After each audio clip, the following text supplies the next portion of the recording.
Hello! Eto na nga yung nabili ko na long dress. After cutting, tinahi ko na siya, ready for elastic. Kaya naglalagay na ako. Maganda siya, floral, tapos spandex. According po sa seller, yung fabric niyan is from Thailand. Kaya gandang-ganda ako kasi soft. Tapos po yung design niya is very clear. Yan.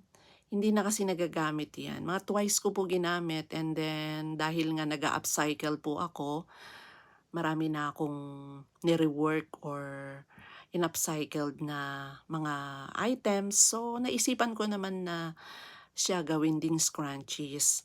Kaya sa long dress na fitted po ito, nakagawa ako ng 6 pieces small scrunchies and dalawang large, hindi XL, large pala na scrunchies. Kaya super happy naman ako kasi at least magiging useful na siya, masasama na siya sa collection ng mga scrunchies for sale, yan. Kaya happy.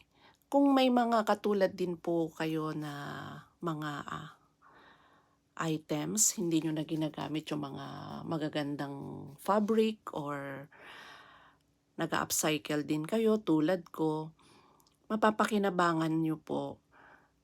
Pwede nyong gawing bag, scrunchies, depende po sa gusto ninyo, kung ano talaga yung passion nyo, yung hilig nyo, o kung saan sanay kayo na gawin, yun po, pwede rin yung pong gawin yan. Sa akin kasi, basic po talaga ginagawa ko scrunchies. Hindi na ako lumalayo sa basic, basta patuloy ko lang na sinusundan yung mga dating style na ginagawa ko and naghahanap pa ako ng mga additional na mai-share ko sa inyo para maging inspiration nyo naman, lalo kung may time kayo na gawin. Isa lamang po ito sa maraming long dress na makikita nyo in the future. So, thank you so much po sa inyong support. Hopefully, ito ay naging useful and helpful sa ating lahat, sa inyo na nanonood. God bless and consider to like, subscribe, share.